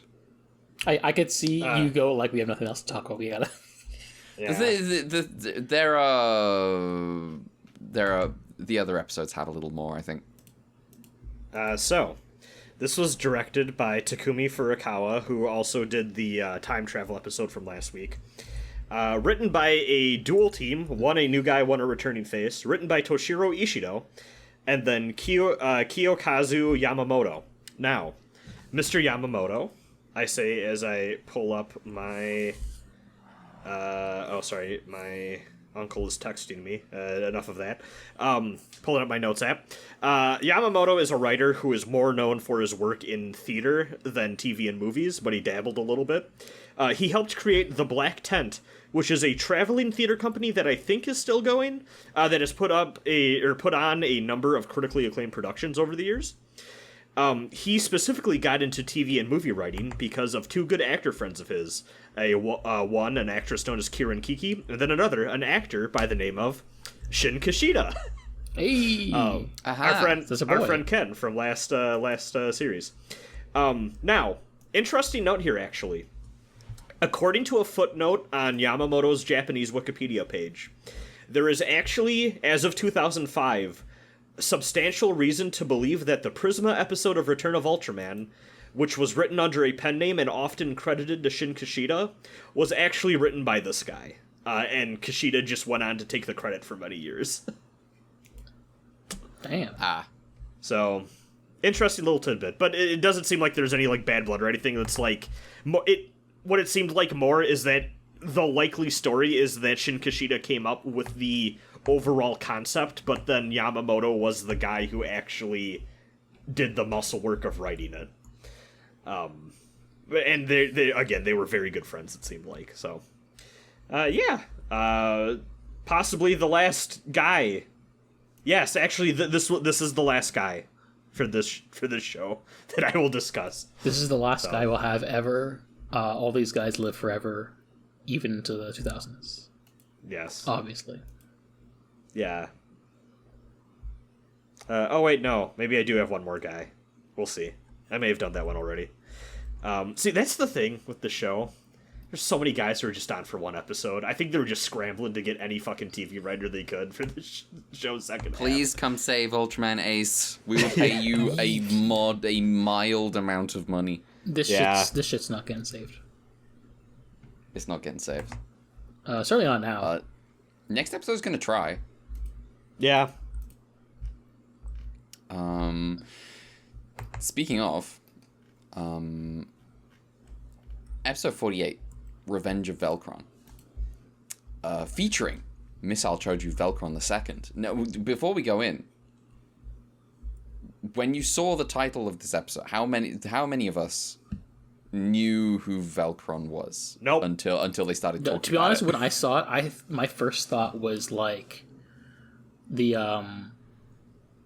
evil orange-looking Choju from episode 3 that killed his grandparents, and not the one from episode 1. Oh, okay. So yeah, we've got a return of episode 1 Choju. Hokuto is having a weird day. First, he had that dream about fighting Velcron, again, when he fell asleep on patrol with Yamanaka. Then, when the captain told him to go to the dentist and get his cavity looked at, he found the Q Dental Clinic and walked in without an appointment and got his cavity filled in. Yeah? Can I pause here? I believe it's right early on in this episode where Hokuto is like talking to he's like venting to Yamanaka about the dream, and Yamanaka's just like, that was a strong one. Like he like is like, good times. That time you almost fucking died. No, he did. Yeah. He did die. Is the thing. Yeah, well, they don't know that, but yeah, Hokuto's like, oh yeah, this guy killed me 3 years ago when I joined Tech. In 1969. Yeah, he found the Q Dental Clinic and walked in without an appointment and got his cavity filled in. And then once he walked out of the dentist, he started seeing visions of Velcron. He shot at Velcron. He tried to save bewildered and terrified civilians, only for the police and the crew to show up and apprehend him like they were traitors working with Velcron. And then everyone explained to Hokuto that there was no Velcron, he was seeing things, that he'd have to be suspended for the time being. And then, suspecting his visions might have something to do with the filling he got, Hokuto decided, I'll check it out again. And now, on his way to the dentist, motherfucker, there's Velcron again. But this time, Hokuto knows it's a vision, so there's nothing to worry about. He gets out of his car, he dares the fake, hallucinated Velcron to shoot him. And Velcron, who is very real this time, murks Hokuto. he goes flying. Yeah. He goes flying. The crew arrive on the scene and get shot down, and Hokuto comes to his senses and sees the filling got knocked out by the shot from Velcron, and is like, oh, it's some kind of device. Suspicious, but something to deal with later. Hokuto turns into Ace and defeats Velcron. But now what? Well, the crew discovered that the Q Dental Clinic was a fake, but that means they don't have an address. Hokuto remembers where it is, though, and he visits alone, gun drawn, and confronts the woman there. Hokuto identifies her as Yapul, tells her she lost, the Yapul are dead and gone, and then shoots her in the face. Her face becomes a mask that we saw in some of Hokuto's earlier visions, and splits in half from the gunshot. The woman's ghostly voice agrees with Hokuto, but adds that the victor must bear the grudge of the loser, gesturing at, that's what she is. And she shouts, that is the fate of those born to fight, and then Hokuto kills her. Her body disappears, and he reports to base that he found the Q Clinic, but it's gone now. The end. I wonder who wrote this episode. I also wonder who wrote this episode. I have an idea. Should I say it? Yeah. This was directed by, I believe, newcomer Akiyasu Kikuchi. Unfortunately, don't have anything on him. And then written by Shinichi Ichikawa. He's back. Yeah. He's so fucking back. Wait. He's back, and he made a decent episode of Ultraman Ace. I fucked up. You fucked up? Yeah, I need to back a little bit. I forgot to give my guys for last episode because I just didn't care. Okay. Shall we wait until we get to the end of the discussion on this one? Because I don't want to lose it. I'll bunch it up together. We got an episode with some, actual... There's a little bit of juice here. Some actual direction. Some history. It's there's mystery. The antagonist there's of the show. there's tension. I just think this is a pretty good episode of the show. The scene where he's freaking out and the police are surrounding him and the captain shoots the gun out of his hand is really good. Is genuinely incredible. I like fantastic stuff. I like that Hokuto is fully caught brain, where he's like, "Oh, you guys must be aliens," because yes, you're working with Velcron. What? But you're the enemy. From the there's incredible vibes on Hokuto, just like everyone else running away from a Choju, and Hokuto just kind of approaching it going, "You're not real, shoot me." I think this is good. I enjoy I think the moment Hokuto enters the lift, the elevator to go to the dentist at the end, is the highlight of the episode for me. From here on, where it's this confrontation with the Yapul, the ghost of the Yapul, the Yapul's revenge, but it's a karmic grudge. I think this is all very cool. Yeah. The conversation and the tension of the stare down where Yapul says to Hokuto, we are something we are destined to fight and kill one another, and then the other has to live with that pain or something. It's so good. Yeah. It's fantastic. The loser goes to hell, but the winner has to live with the pain of the loser, I guess. Yeah, something like that. It's so raw. Now, all of this is framed through a horror-themed dentist lady.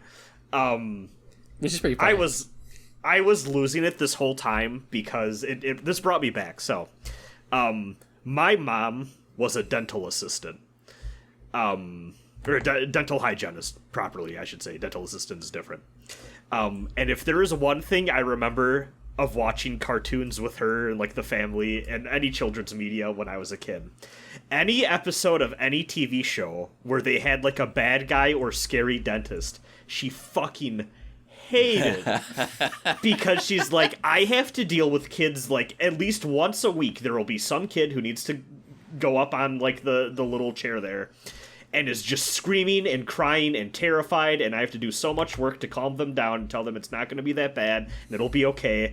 And any children's media that just put that fear of dentistry into children absolutely loathed. I specifically remember an episode of the Kirby anime where there's a scary dentist man who's the villain of the week or whatever, and she was so pissed off about it. And I was just oh, she would have hated this. Yeah. Make sure to check what the records on the dentist you're going to. Don't drive around until you find one and then walk in. Yeah. Listen, in America, it's all about who will take your insurance. He's just I love the kind of the deduction process in this episode is just the captain being so has Hokuto has Hokuto gone to a dentist, or does he need to go to a dentist? Yeah. Oh, this is very silly. Yeah, I like that he's idiot, go to the dentist. Jeez. Yeah. He's after he's oh, you can't be slacking. Come on, get something. And then he's oh, he needs to go to the dentist? Let me call him. The idiot. Should have told me. Yeah. And of course, Hokuto, as he does with his toxic masculinity, he's no, I'm okay, chief. And he's no, go with the dentist. Chief, a real man will simply take toothache and will live his life. I think this is a pretty decent episode. I have no feelings. A real man will accept that his muscles and teeth are atrophying while also doing nothing to actually improve the situation and only make them worse. The fucking push-ups. Anyway. So you'll have noticed from the summary, the bit of the episode that I did not have any interest in, I was just like, yeah, Hokuto turns into Ace and defeats Velcron. There you go. That's your fight. I do like the part where, like, what's it? The TAC, like, reviews the footage from episode 1 and it's like, okay, here's how we beat him. And, like, yes. they don't actually get to pay off for that, but, because Ace has to win, but... The TAC, like, doing the callbacks on, like, it had, like, a missile from its mouth and you had to dodge that and then you could shoot into its stomach. Oh, it was 3 years ago. They probably needed the refresher. Yeah. That's true. All right, Mel, who's your guys on this episode? Yeah, so first let me go back to previous episode because I just forgot. My bad. Yeah, who made the last episode? Special effects director was Yoshio Tabuchi.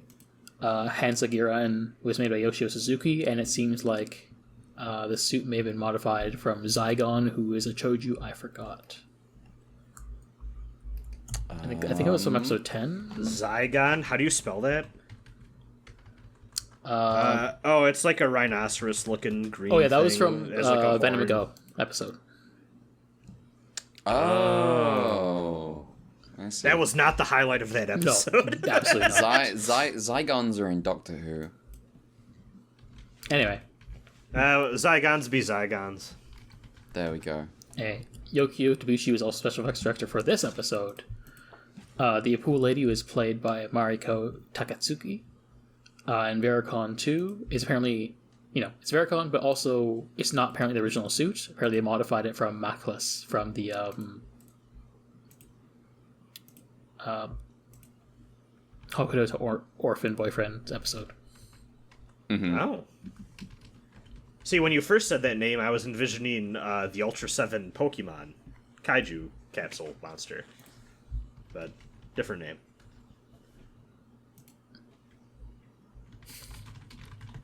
Cool. Yeah. Fuck off. What? It's nothing.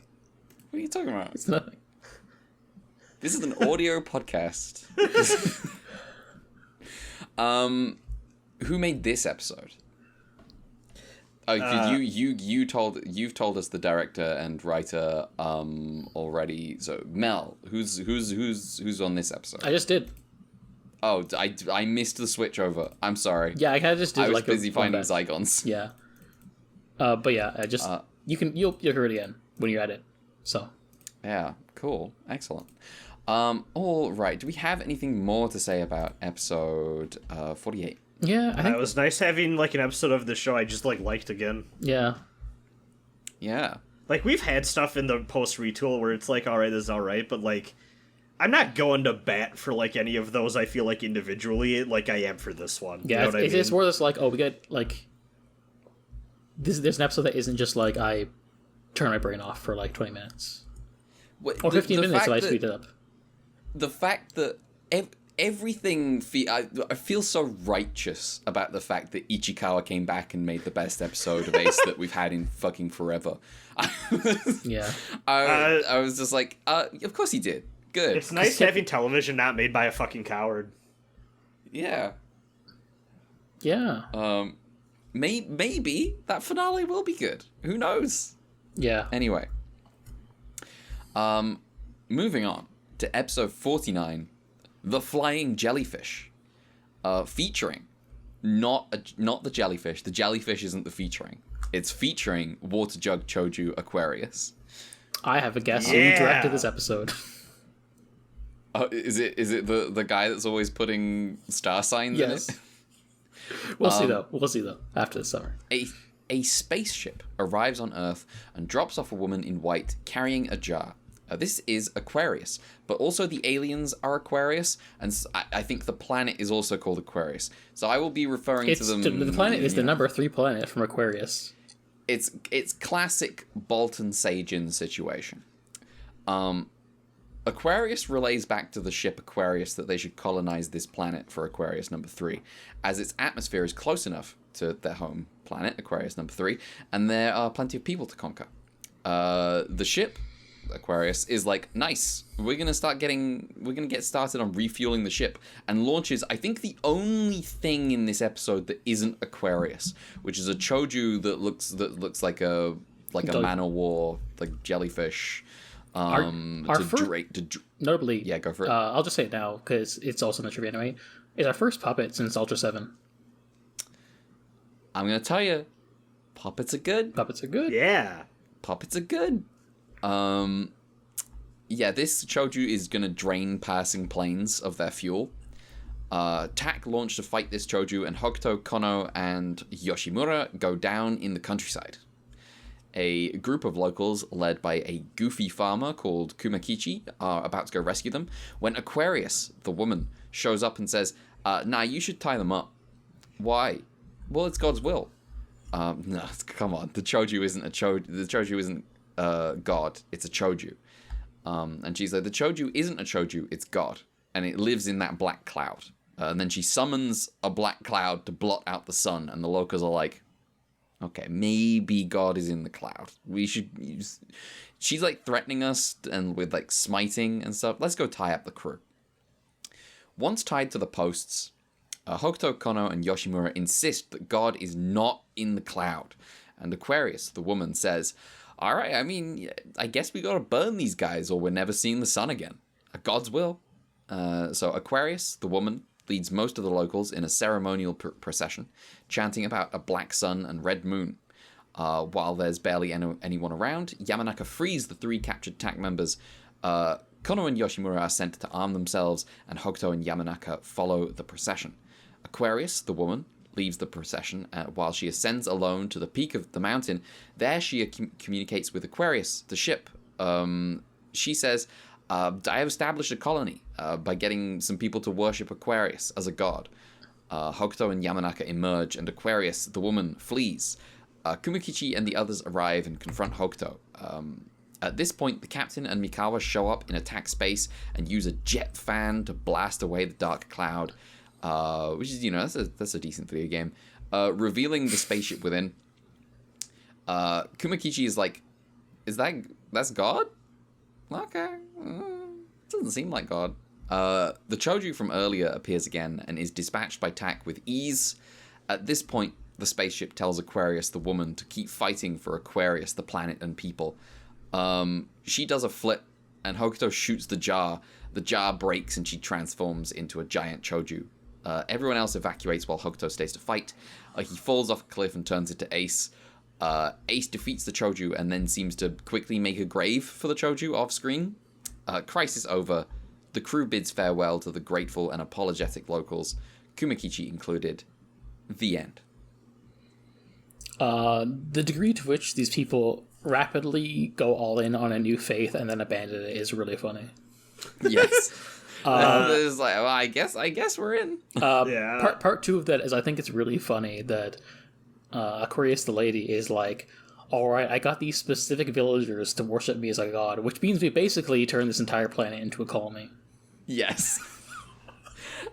Yes. It's a really funny line. It's like it's like, and it's just kind of like elevating the stakes by just saying, "Oh, this is now a colony," and it's like, no, it's not. Come on.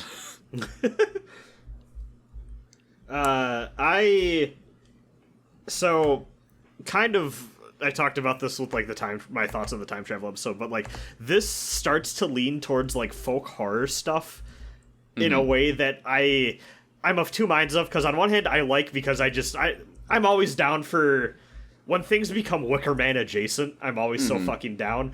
But knowing also specifically we've touched on the history of Japan and like how people out kind of in the countryside are treated too a little bit. Like this did kind of feel like, oh haha, look at these stupid villagers falling for this shit. In a way that I'm kind of like, that kind of sours it a little for me. But I thought this was mostly a good fun time. Yeah. It's like I definitely felt like the vibes on like these dumb motherfuckers that live on a mountain. Yeah. Look at them. I did mostly think this was kind of This was okay. This was Let me okay. tell you, I fucking love Aquarius, the monster's design. Let me look at Ultraman This dude Ace has Aquarius. like Scene Kid Advent Children bangs. Let me see if I can get a good photo. You're right. Like, he looks like his mom yells at him all the time. This is amazing. Kadash. Yeah, like, he kind of has like a Kadaj haircut, like, vibe thing going for him. I know who that is now. Yeah. Also, the weird celestial toga is very funny, too, and just a good nice bird beak claws. Good design. Yeah. The horns. Mm-hmm. His weird hair does kind of just look like weird spaghetti now that I'm looking at it in, like, a still image form, but it looks better in motion. What's the puppet called? What's it called? What's his name? I got that. It's I think it's Univerlagus. It's a weird name. Let me see if I can find this. Oh, Univerlagus. Ah, yes. Find this guy. It's a cool jellyfish. I like this jellyfish. Notably, it does not fly in Yeah. the night. It's a good jellyfish. Okay, I've given myself a mild spoiler on by looking up Univerlagus and seeing that there's an anime girl version. Oh. Damn. I am looking at Univerlagus, though, and I do notice that both it has like the same type of horn crown thing going on with Aquarius, so that's yeah. fun. Yeah. Yeah, There's some continuity there. This is some good designs on these Aquarius children. Yeah. Yeah. And it's good to see a puppet again. Yeah. Both Choju this week, this episode, designed by Akiko Aguchi. Reference. Speaking of puppets,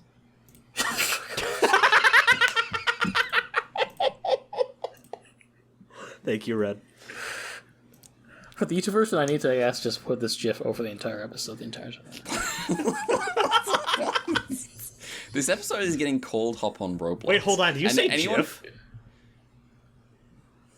I actually don't have a commitment either way. I just kind of just say. Okay. Sometimes my brain says one, sometimes I say the other. This episode will be called Hop on Roblox, and unless you're willing to find out why, I guess you just have to live with it.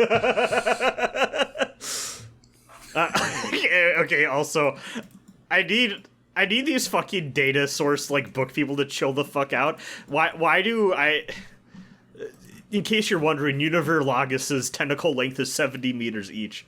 Thank you. I'm so happy Thank someone you. has written this information.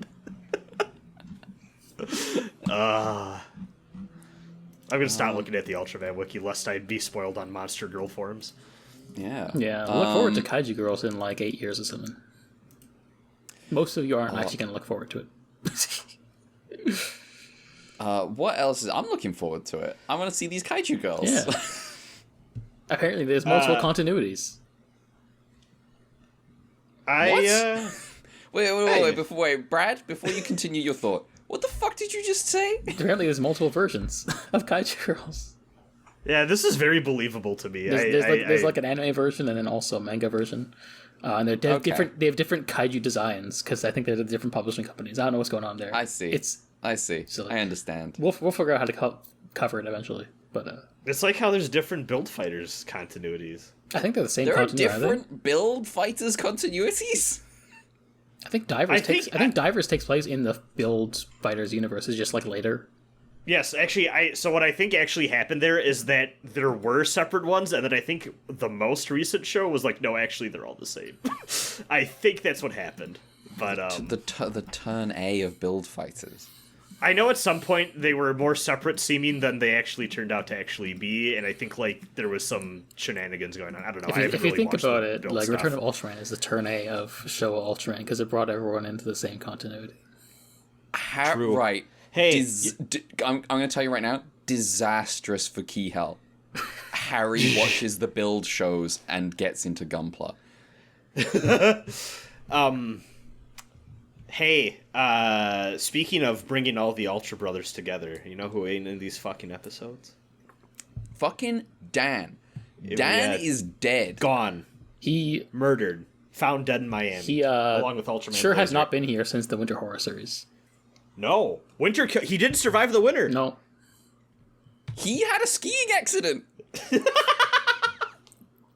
It's the curse of Ultraman. I was gonna say Hokuto forgot to feed him, but that's also funny. They were foreshadowing this because he couldn't ski. He was bad at skiing. He kept falling over. He had a ski. It's the curse. They sent him to Paris. They sent him to Paris. Children, do not make children ski. Do not ski in general. Skiing and helicopters. Those are the two. Snowboarding's fine. Yeah. I've snowboarded. I'm fine. I'm here.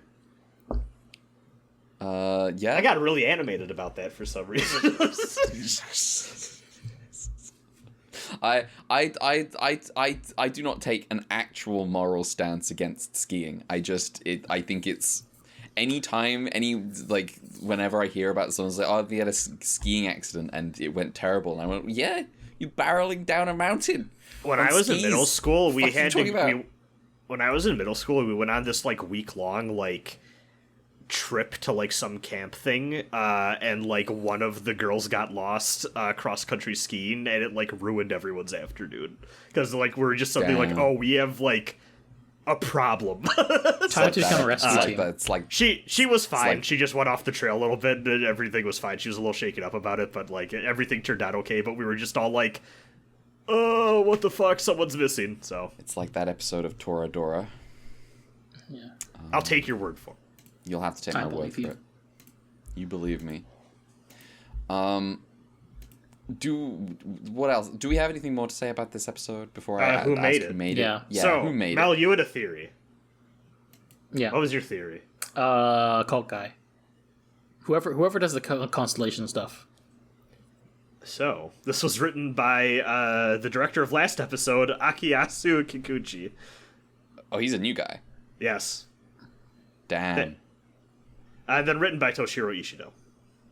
Ishido did do those episodes, right? Which constellations one are we specifically So there talking is the about? Crab one and Return of Ultraman, and then we had another one this season. I forgot when. It was like in the episode you weren't here for. It was the one where the woman Virgo got her face scratched up. Yeah, Virgo. It was Virgo. Virgo. Let's see. Do you remember which episode number was Virgo? Let's see. Ace. Ultraman Ace episodes. Apressar, who is from the Virgo constellation, episode 21. 21. That was Ishido. Okay. There we and go. who did the crab There we episode? go. The crab Vacuumon episode of Return of Ultraman. Vacuumon episode. Which episode of Return of Ultraman was that? Let's see. Here, I have the Return of Ultraman page pulled up. Episode 23. 23, okay. Let me see. Oh. Oh. Did you find it? Yeah. Because On the wiki it says Toshiro Ishido. there we go. So loves the Ishido, star- it turns out he's the star Ishido sign is guy. The star guy, yeah. Yeah. Damn. All right. And then You know what? yeah. I'm a big fan of I think I'm a space kaiju guy. As like they've worked more to like differentiate and like I think lean into that. This is a the little bit. funniest character development because like when we started all when were this like, started, you were like, I don't like the aliens. yeah, you're like I'm all about I'm all about the unseen mysteries of this Earth, and now you're like the cosmic guy. Well, so here's the thing: is that when it's dumb, like haha, invaders from another planet in funny suits, more so, I'm like less here for it. But when I feel like they actually lean in on like the weird cosmic angle, and like Yeah. this one doesn't as much, but like the star theming definitely helps. Yeah. I think it's the in between I actually don't like when it's like this is a weird, freaky, otherworldly phenomenon thing, like Vacuumon actually, apex of that, or it's this is the Guardians of Nature. I'm here for it. I think it's the in between. I'm less here Because for I think you can sometimes just get really generic alien invader. Yeah, and then sometimes you can get like there's just a giant animal. yeah. Ultra 7, the king of generic alien invaders. It's just that, you know, often they go fucking hard. Yeah. Yeah. See, like, that's the other thing. If you're doing, like, an actual, like, oh, haha, invader from another world, make it a dilemma. Like, Blow up Paris. A societal dilemma, yeah. Or at least make him a funny guy. Or a wacky little puppet man. Yeah, like the one guy in the weird Mount Fuji radio wave episode of Return of Ultraman that Brad really likes. Yeah, I forgot his name. my favorite. I don't remember his name either, but I love that dude. He spends the whole episode just being a little asshole. He just kind of vibrates and drifts from side to side going, you guys fucking suck. I'm gonna kill you all. Except I'm not gonna. You're gonna surrender. You're gonna surrender to me. I'm gonna own your planet. Yeah. There we go. Yeah. I think we're higher on that stretch of Return of Ultraman than most people. They're wrong. There's so many good little dumb things in those episodes. Yeah. All right. We have Mel? Yeah. Your just stuff I didn't get episode. that. I talked about the who made the kaiju this episode, but special effects director is Yoshio Tabuchi. Made the Chojus, actually. Cool. I think Aquarius might just be my. I'd be surprised. We'll see. We got one more batch, but up to Aquarius gonna rank very high for me. Update on the sorter. As of this week, it has surpassed Ultra 7 as the longest sorter, and we still have next week. They should calm down. They should calm down. They're like scraping for like ratings all the time. Calm down on the new fucking kaiju all the time. That's got to cost so much money. I think I did see on the wiki yesterday that there was a lot of like competing for ratings and like the Toei has other stuff that's competing with us, and so we want to make Return of Ultraman interesting, and maybe not succeeding. I think I saw on the wiki they specifically called out like Henshin and Jirachi as well as one particular one, which I think is interesting. No. Mm-hmm. All right. Well, do we have anything more to say about this episode, or are we done here? I think we're done. I think we're done. I think it was neat. All right, we're done. So, Mel, color timers. Okay. Episode 47, 1 minute and 32 seconds.